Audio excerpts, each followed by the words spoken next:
그냥 그랬어요. 자, 오늘은 선생님이 바다의 친구를 소개해 주겠어요. 바닷속에 누가 있을까? 나는 근육질이에 이빨이 날카로워요. 상어는 시력이 좋을까요, 안 좋을까요? 왜? 사령은 우리는 빨간색, 노란색, 파란색도 다 볼 수 있잖아. 근데 상어는 하얗고 까맣고 하얗고 까맣고 흑백밖에 못 본대요. 눈이 나빠요. 그 다음에 눈꺼풀이 있는데 눈을 감을 수도 있어요. 내 피부는 비단처럼 부드러울까요? 아니요. 사포처럼 거칠거칠해요. 방패 비늘이 있어서 아주 작고 단단한 비늘이 온몸을 뒤덮고 있어요. 방패 비늘의 흠을 따라서 홈이 샥 그 사이로 물이 빠져나가면서 빨리 헤엄쳐 갈 수 있어요. 자, 나는 너무너무 무서워요. 상어가. 우리 친구 상어 본 적 있어요? 네. 어디? 아쿠아리움 가서 안 봤어? 봤잖아. 그치? 자, 이 상어를 본따서 피부를 본따서 샤크스킨이라는 사람이 수영복을 개발했어요. 자, 2008년도 베이징 올림픽에서 그 샤크 수영복은 금메달의 영광을 안았어요. 자, 우리 친구들 상어가 몇 년 사는지 알아요? 몰라요? 우리 100살까지 살 수 있을까? 100세 시대예요. 그래서 100살까지 살 수도 있어. 건강하게 몸 관리를 하면. 근데 어떻게 알았어? 상어가 고래상어는 500년까지 그린 무슨 상어던데 제가 이름을 까먹었어요. 500년까지 산대요. 왜냐하면 세포들이 천천히 성장하고 천천히 죽어가기 때문에 죽는 날도 천천히 진행이 되나 봐요. 그래서 우리 이 친구의 이름은 바로 상어예요. 자, 우리가 누구의 형상을 따라서 지음을 받았을까요? 하나님의 형상을 따라서. 자, 우리는 하나님의 모양을 따라서 창조된 존재예요. 그런데 우리 조상인 아담과 하와가 하나님의 말씀에 불순종해갖고 예전의 아름다운 모습을 사라져가 버렸죠. 자, 우리 이런 모습 속에서도 우리는 하나님을 닮아가야 돼요. 자, 우리가 우리 상어가 헤엄쳐 갈 때 막 슉 헤엄쳐 갈 때 막 힘들게 헤엄쳐 가잖아요. 근데 그 상어는 다른 물고기처럼 불에라는 그 공기 주머니가 있거든요. 우리 풍선 이렇게 팍 불면 조금 있다가 확 불어나잖아요. 그래서 물 속에서 이렇게 떠가지고 헤엄을 쳐 가야 되는데 우리 상어는 불에라는 게 없어요. 그래서 계속 헤엄을 쳐야 돼요. 잠자면서도 헤엄을 쳐야지. 안 그러면 물 속에 깔아앉아가지고 죽어요. 숨을 잘 못 쉬니까. 그런데 이 상어에게 불에 같은 역할을 할 수 있는 그 장기가 있어요. 그게 뭐냐면 바로 간이에요. 우리 친구 주먹 줘보세요. 내 주먹. 이 주먹만큼 내 간의 사이즈예요. 근데 우리 상어도 그 불에만큼 간이 엄청 커요. 2개나 있어요. 그래서 이거는 간이 좀 풍선처럼 스티로폴 알죠? 물에 뜨는 거. 그것처럼 이렇게 부풀어 오르는 게 아니라 그 간 자체가 스티로폴처럼 이렇게 들뜬대요. 그래서 그게 물속에서 쭉 올라오는데 거기에서 쭉 올라가야 되는데 그 간은 불에처럼 큰 공기 주머니가 못 되기 때문에 계속 상어는 헤엄을 쳐야 되나 봐요. 근데 우리 하나님께서도 우리 상어가 살 수 있도록 그 간을 통해서 불의 기능을 할 수 있게 도와주신 것처럼 우리 친구들은 숨을 쉬고 헤엄을 치는데 그 역할을 하는 게 뭐냐면 하나님의 말씀을 듣는 거, 그 다음에 기도하는 거, 부모님 말씀에 순종하는 거, 하나님 말씀을 매일매일 들어야 돼요. 그래야지 우리가 물속에서 살아 숨쉬는 상어처럼 항상 살 수 있는 거예요. 우리 친구들 엄마 아빠랑 예배 드려요, 안 드려요? 예배 드리죠. 그래서 그게 우리의 기도가 바로 우리 산소고 공기고 헤엄치는 그런 행위예요. 그래서 매일매일 예배 드리고 하나님의 말씀을 듣는 것은 우리가 하나님의 형상을 따라가는 거예요. 알겠어요? 우리 친구들 예배 드리고 하나님 생각하고 그럴 수 있겠죠? 네, 네. 자, 오늘 말씀을 따라 읽어보겠습니다. 그런즉 누구든지 그리스도 안에 있으면 새로운 피조물이라. 이전 것은 지나갔으니 보라 새 것이 되었도다. 고린도후서 5장 17절 말씀. 자, 예수님의 사랑을 생각하면서 매일매일 행복한 오늘 하루가 되세요. 감사합니다.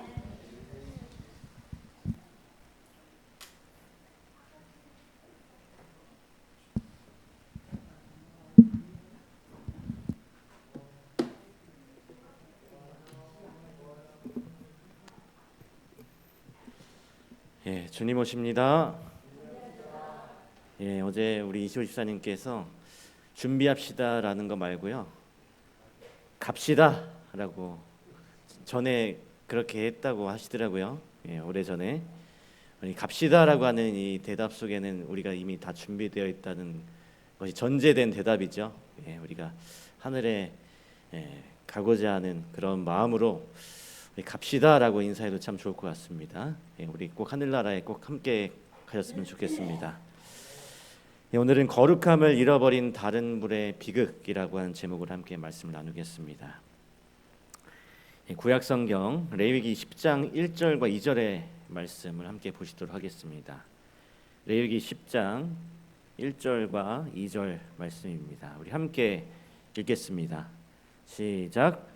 아론의 아들 나답과 아비후가 각기 향로를 가져다가 여호와께서 명령하시지 아니하신 다른 불을 담아 여호와 앞에 분향하였더니 불이 여호와 앞에서 나와 그들을 삼키매 그들이 여호와 앞에서 죽은지라.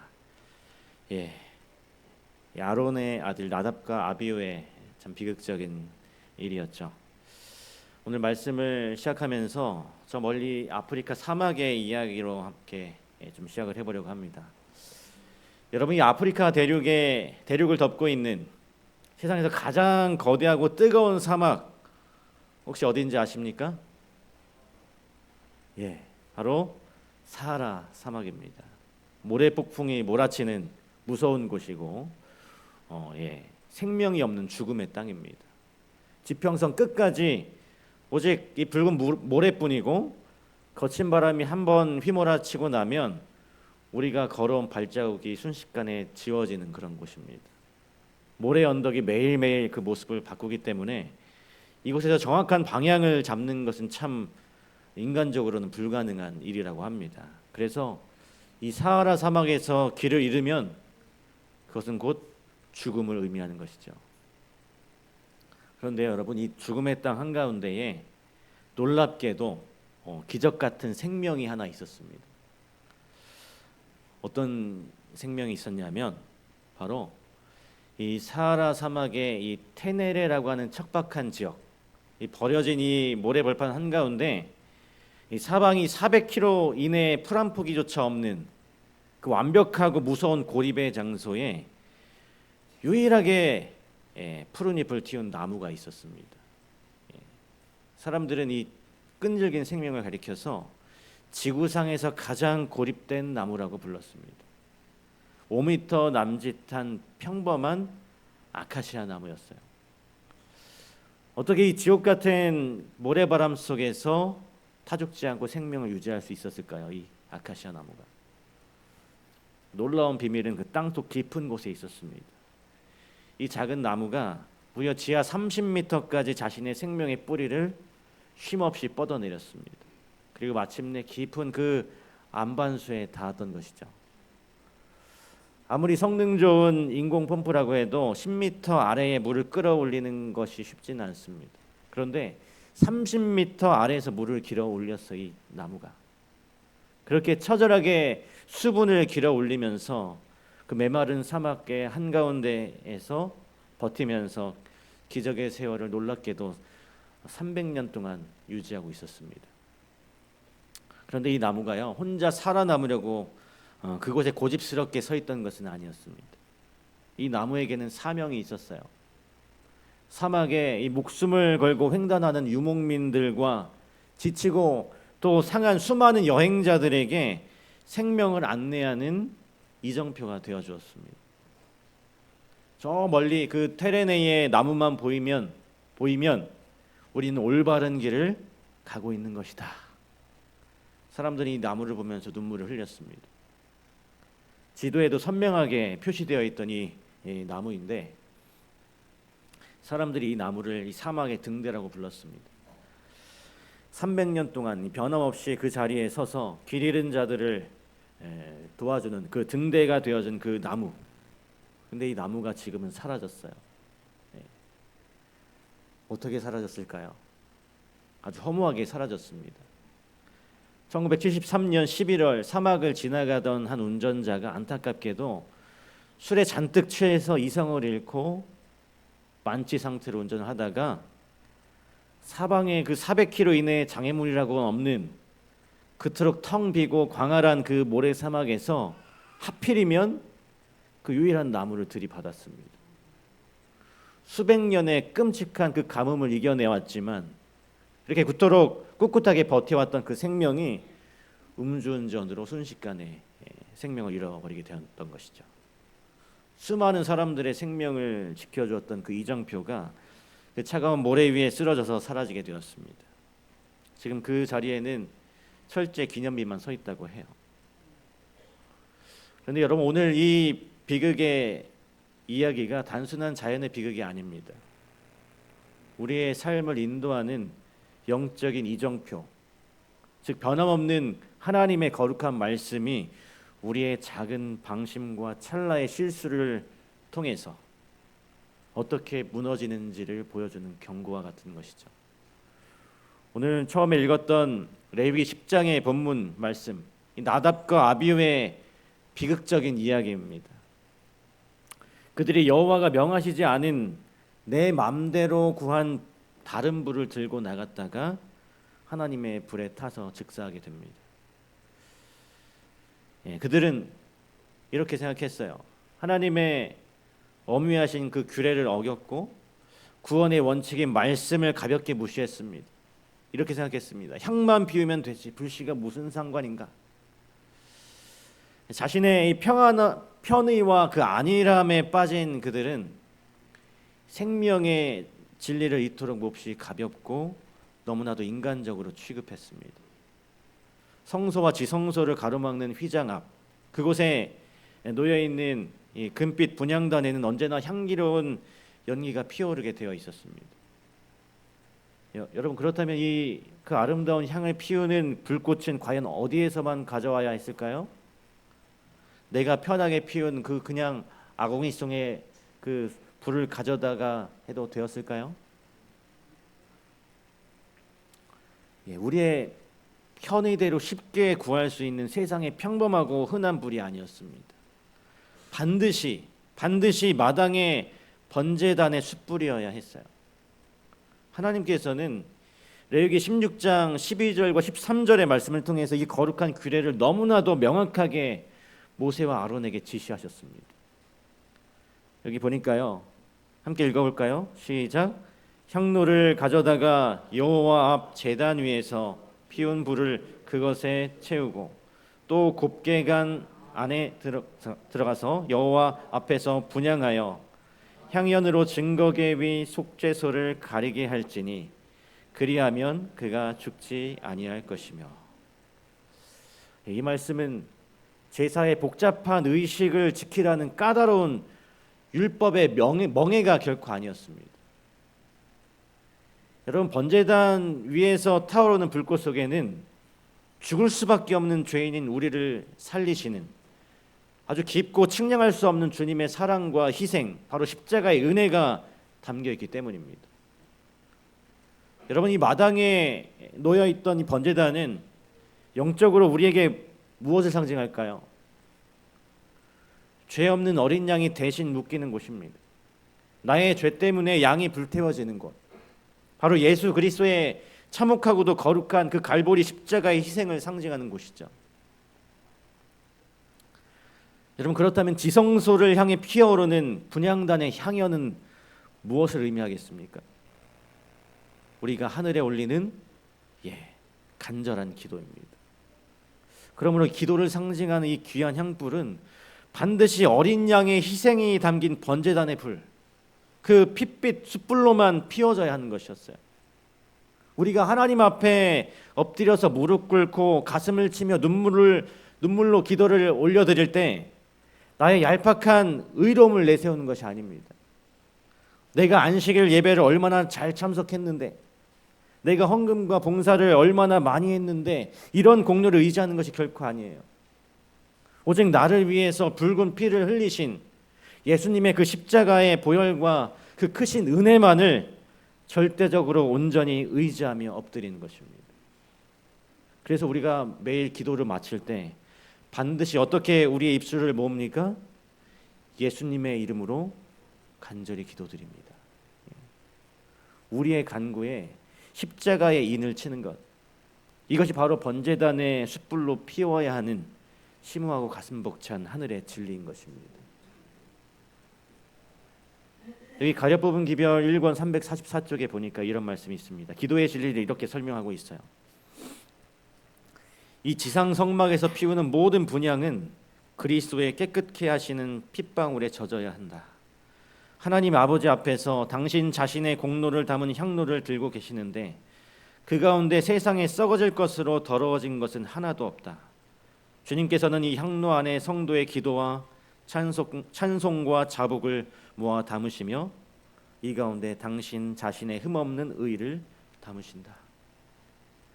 우리의 오늘 눈물 섞인 숱한 기도들은 예수님의 보혈로 흠뻑 젖어야만 하는 것입니다.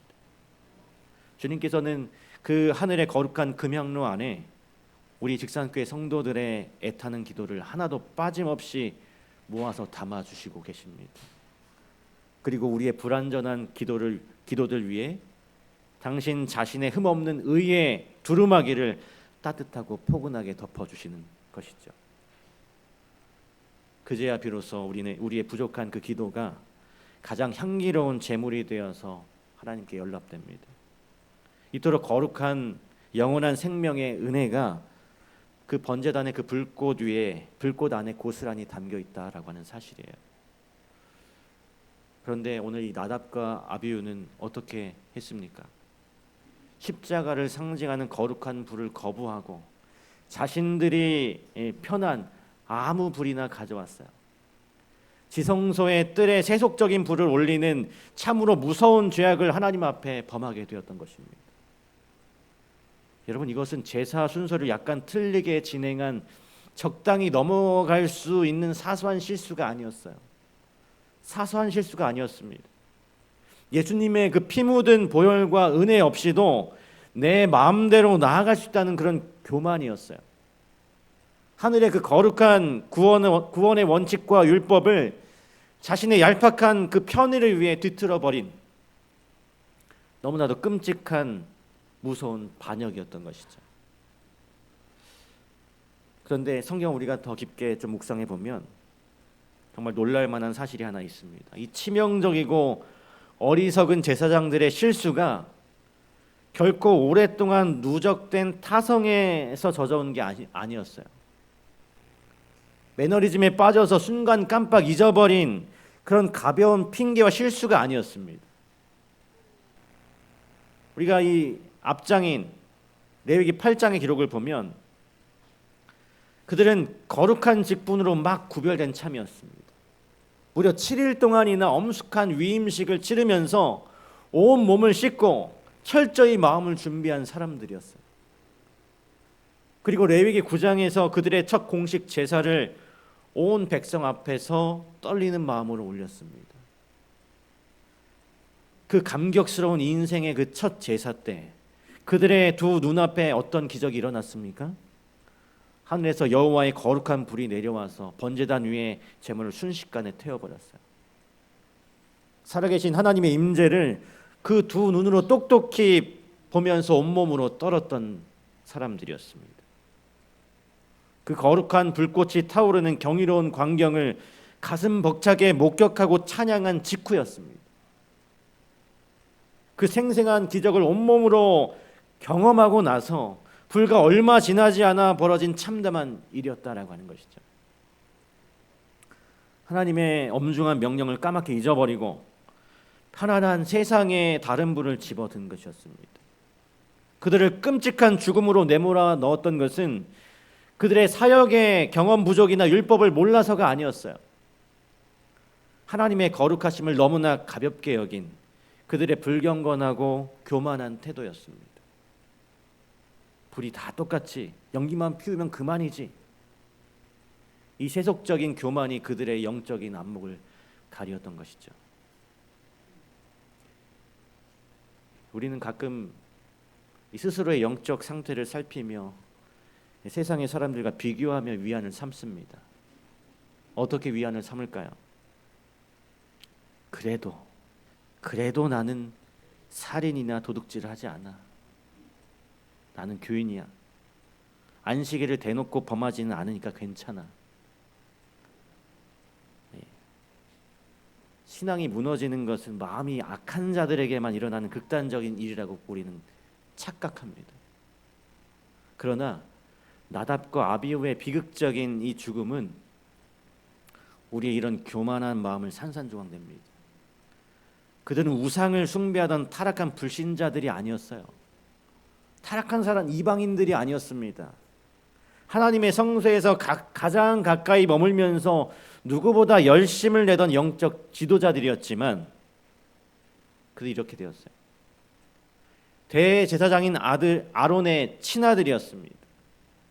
그들의 생명을 한순간에 앗아간 것은 거대한 영적 타락의 어떤 긴 과정이 결코 아니었어요.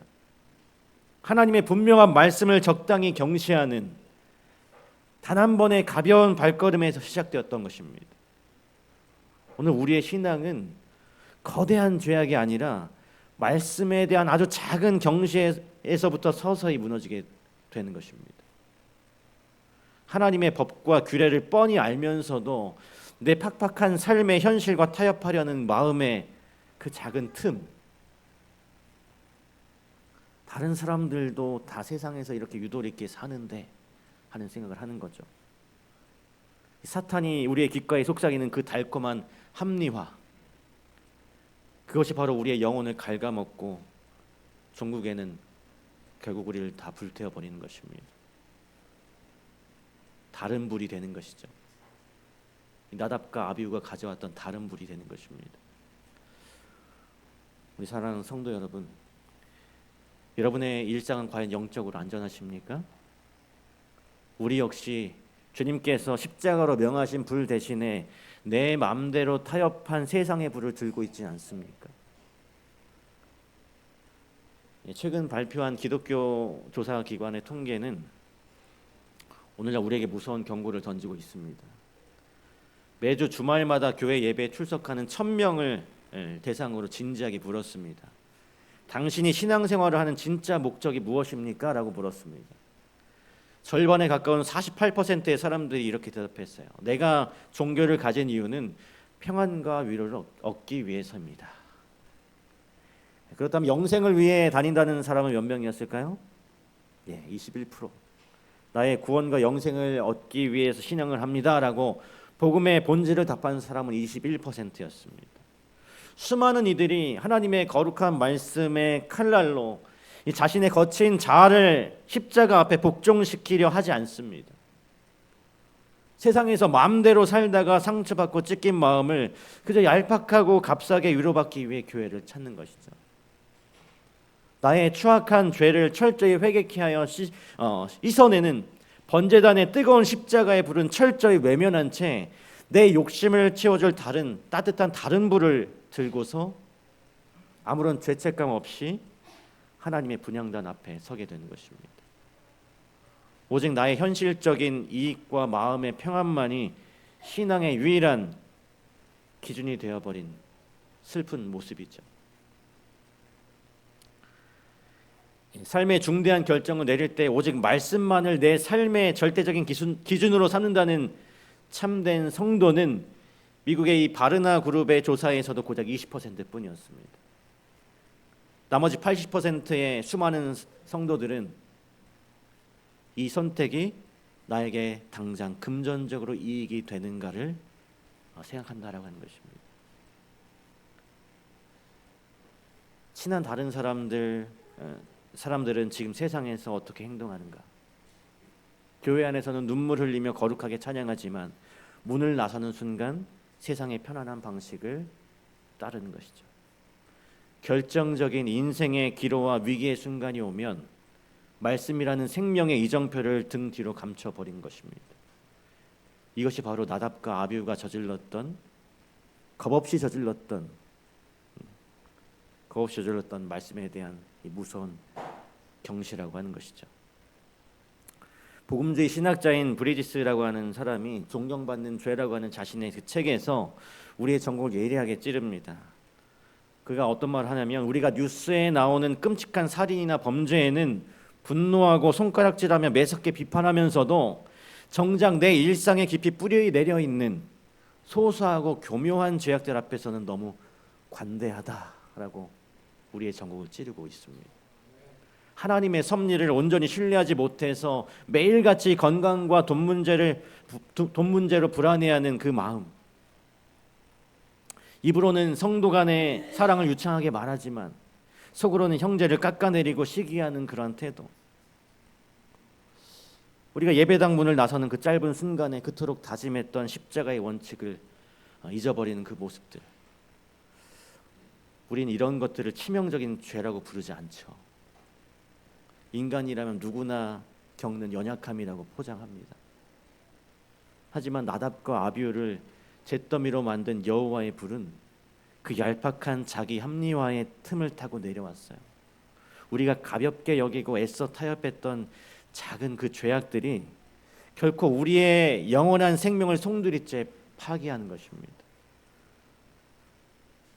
그런데 어떻게 그렇게 훈련받은 제사장들이 그 첫 제사부터 이런 끔찍한 실수를 저질렀을까요? 그 놀라운 비밀의 열쇠는 바로 10장의 말씀에 있습니다. 그 즉사 직후에 하나님 모세에게 내리신 명령, 레위기 10장 9절의 말씀을 우리가 보면, 너와 내 자손들이 회막에 들어갈 때에는 포도주나 독주를 마시지 말라. 그리하여 너희 죽음을 연하라. 이는 너희 대대로 지킬 영원한 규례라. 자식들이 타 죽은 이 끔찍한 장례의 현장에서 하나님은 왜 뜬금없는 금주의 명령을 내리셨을까요? 여기 부조화서니서 361쪽에 보니까요, 치명적인 죄를 지은 결정적인 이유를 밝혀주고 있습니다. 나답과 아비후가 그들이 범죄하기 전에 술에 취해 있지 않았더라면 이 치명적 죄를 결코 범하지 않았을 것이다.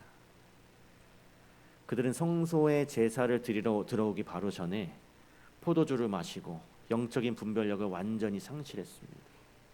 술에 취해서 뇌의 이성이 흐려지고 몽롱해지니까 살아계신 하나님을 향한 두려움과 경외심도 마비되었던 것입니다.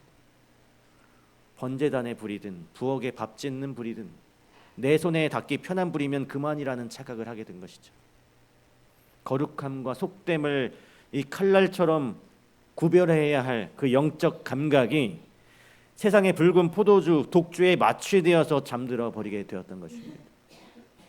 물론 우리 성도들 중에서는 술을 드시고 예배 자리에 나오시는 분은 결코 없겠죠. 하지만 하나님의 이 엄준하고 무서운 말씀은 물리적인 알코올의 섭취만을 경고하시는 것이 아닙니다. 우리 영혼이 세상의 화려한 미디어와 끊임없는 염려, 이기적인 쾌락의 독주에 비틀거리지 않는지 돌아봐야 하는 것입니다.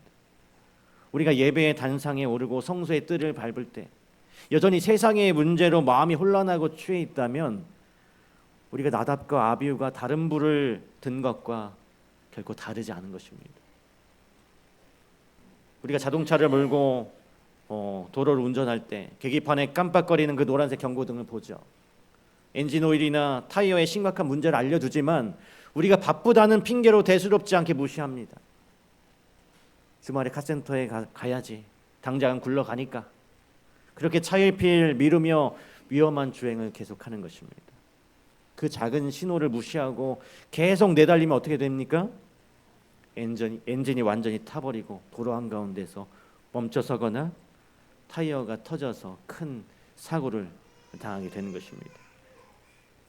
이렇게 작은 경고를 가볍게 여긴 타협의 뼈아픈 대가는 생명을 앗아가는 돌이킬 수 없는 파국으로 가게 되는 것입니다. 수백 년을 버틴 그 테렌의 나무를 일격에 쓰러뜨린 것도 만취한 그 운전자의 보잘것없는 작은 트럭이었어요. 사방 400km의 유일한 생명을 악을 품고 찾아가서 들이받으려는 악마적인 의도가 있었겠습니까? 그 사람에게 그저 술에 취해서 방향 감각을 잃고 꾸벅꾸벅 졸았던 그 어이없는 방심이 그 고귀한 생명을 꺾어버렸던 것입니다. 오늘 우리의 영적인 삶도 이와 다를 바가 없습니다. 달콤한 그 영적 방심과 말씀에 대한 그 가벼운 타협이 성령의 불을 꺼버리고 영혼을 병들게 하며 우리를 죽게 만드는 것입니다. 내 양심의 계기판에 켜진 경고등을 무시하고 고집 피운다면 우리의 신앙은 언젠간 산산조각 날 수밖에 없다라고 하는 것이죠. 우리가 매뉴얼대로 설명서대로 하지 않다가 낭패를 보는 경우가 종종 있습니다. 별거 아니라고 생각하지만 매뉴얼을 보지 않고 무언가를 조립하거나 만들 때 그것을 다시 다 해체해서 처음부터 해야 하는 그런 경우가 종종 있다라고 하는 것이죠. 그래서 더 많은 시간을 소비해야 하는 그런 경우가 있습니다. 오늘 우리의 영적인 삶도 무언가 조립하는 과정과 똑같습니다. 그렇다면 우리가 어떻게 이 영적인 교만에서 깨어나서 이 위태로운 영혼을 반석 위에 지킬 수 있을까요? 그 유일한 분명한 해답 역시 우리 레위기 10장 10절과 11절에 기록되어 있습니다. 하나님께서 제사장들이 마땅히 지켜야 할 사명을 선포하세요. 오늘 이 말씀이 우리를 향한 나침반이 되기를 바랍니다. 우리 함께 읽겠습니다. 시작. 그리하여야 너희가 거룩하고 속된 것을 분별하며 부정하고 정한 것을 분별하고 모든 규례를 자손에게 가르치리라.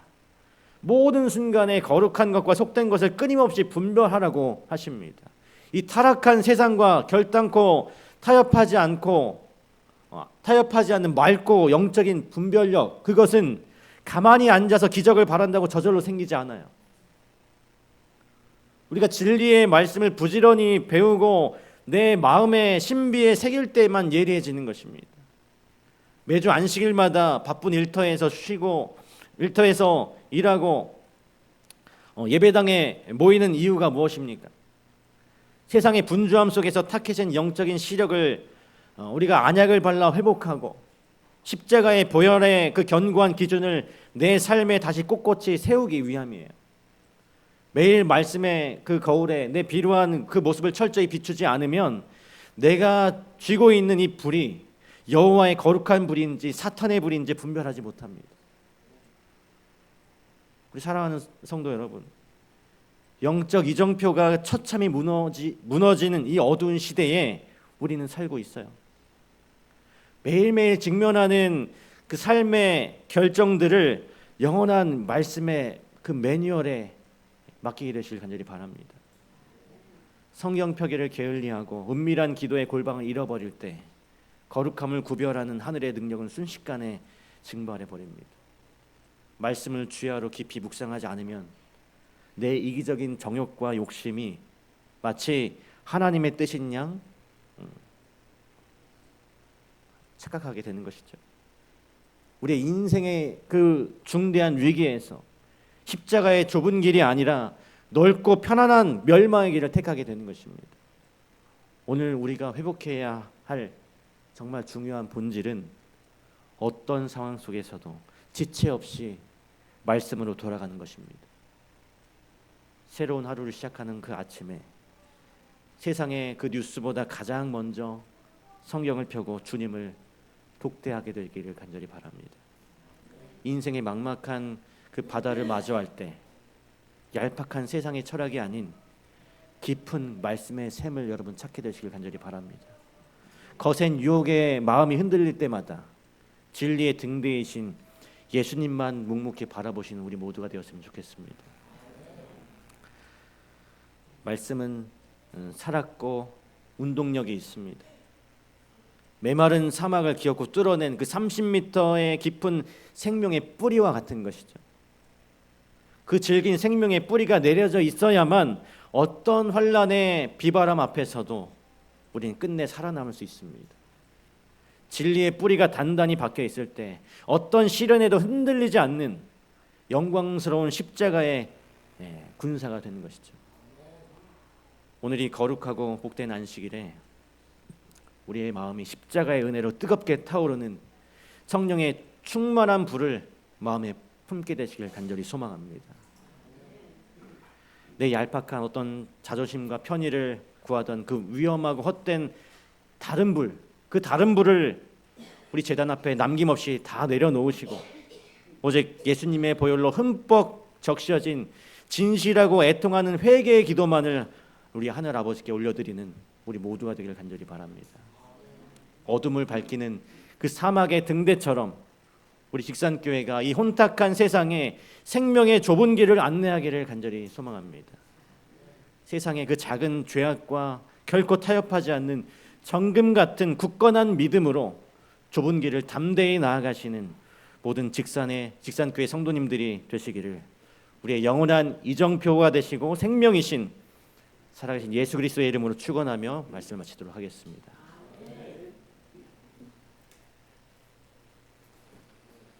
예, 말씀을 깊이 생각하시면서요, 우리 다 함께 기립하셔서 137장 찬미후에 말씀을 주신 목사님의 축도로 모든 예배를 마치도록 하겠습니다. 137장입니다.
오늘 이 거룩하고 복된 안식일 생명의 말씀을 우리 가슴에 깊이 새기게 하시니 감사드립니다.